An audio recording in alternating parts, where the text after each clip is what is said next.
வாட்ஸ்அப்பில் லிங்க் அனுப்பி மோசடி செய்யும் நபரை விழுப்புரம் அருகே சைபர் கிரைம் போலீசார் கைது செய்தனர். சென்னை கீழ்ப்பாக்கத்தைச் சேர்ந்தவர் 55 வயது சஜித். இவர் சென்னை கிழக்கு மண்டல சைபர் கிரைம் காவல் நிலையத்தில் கடந்த பிப்ரவரி 27ஆம் தேதி புகார் ஒன்றை அளித்தார். அதில் தன்னுடைய வாட்ஸ்அப்பிற்கு ட்ரேடிங் சம்பந்தமாக லிங்க் இணைந்த குறுஞ்செய்தி ஒன்று வந்ததாக கூறியிருந்தார். அந்த லிங்கை கிளிக் செய்தவுடன் அது ஸ்டாக் அனலைசிஸ் AI என்ற ஐடியில் இணைந்ததாகவும், அதன் மூலம் தன்னை தொடர்பு கொண்ட அடையாளம் தெரியாத நபர் முதலீடு செய்து அதிக லாபம் பெறலாம் என்று கூறியதாகவும் தெரிவித்துள்ளார்.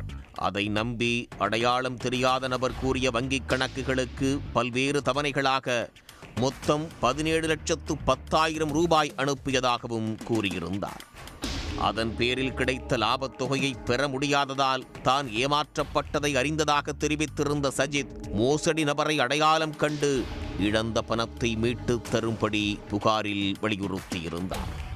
இதேபோன்று அயனாவரத்தைச் சேர்ந்த 44 வயது சித்ரா என்பவர் அளித்த புகாரில் தமக்கும் அதே போன்று வாட்ஸ்அப்பில் குறுஞ்செய்தி வந்ததாகவும், அதில் குறிப்பிடப்பட்டிருந்த லிங்கை கிளிக் செய்தவுடன் அது வாட்ஸ்அப் குரூப் ஒன்றில் இணைந்ததாகவும், அதன் மூலம் தொடர்பு கொண்ட அடையாளம் தெரியாத நபர் முதலீடு செய்து அதிக லாபம் பெறலாம் என்று கூறியதை நம்பி அவர் கூறிய வங்கிக் கணக்குகளுக்கு பல்வேறு தவணைகளாக மொத்தம் 4,58,753 ரூபாய் அனுப்பியதாகவும், பின்னர் பணத்தை எடுக்க முயற்சித்த போது அடையாளம் தெரியாத நபர் மேலும் 5 லட்சம் ரூபாய் பணம் அனுப்புமாறு கூறியதாகவும் தெரிவித்திருந்தார்.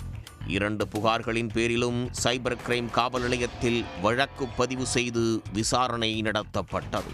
மோசடி ஆசாமிகள் பயன்படுத்திய வங்கிக் கணக்கின் விவரங்கள், மெயில் ஐடி, போன் நம்பர் ஆகியவற்றின் IP விவரங்கள் மற்றும் அதன் நெட்வொர்க் யூசர் ஐடி முகவரி ஆகியவை பெறப்பட்டு விசாரணை நடத்தப்பட்டதில் இந்த வழக்கில் தொடர்புடைய குற்றவாளி பற்றிய விவரங்கள் தெரிய வந்தது. அதன் அடிப்படையில் சென்னை தெற்கு கூடுதல் காவல் ஆணையாளர், சென்னை கிழக்கு மண்டல காவல் இணை ஆணையர் உத்தரவின் பேரில் குற்றவாளியை பிடிக்க கிழக்கு மண்டல சைபர் கிரைம் காவல் நிலைய ஆய்வாளர் தலைமையில் தனிப்படை அமைக்கப்பட்டது. அவர்கள் மோசடி நபரை அடையாளம் கண்டு 40 வயது கலையரசன் என்பவரை விழுப்புரம் மாவட்டம் வெள்ளையம்பட்டு என்ற இடத்தில் கைது செய்தனர்.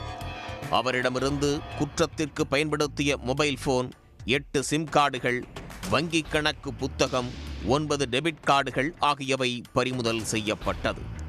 கைது செய்யப்பட்ட கலையரசன் விசாரணைக்கு பின்னர் நீதிமன்றத்தில் ஆஜர்படுத்தப்பட்டு சிறையில் அடைக்கப்பட்டுள்ளார். வாட்ஸ்அப் உள்ளிட்ட சமூக வலைதளங்களில் வரும் குறுஞ்செய்திகளை நம்பி முதலீடு செய்து ஏமாற வேண்டாம் என்று காவல்துறையினர் பொதுமக்களை அறிவுறுத்தியுள்ளனர்.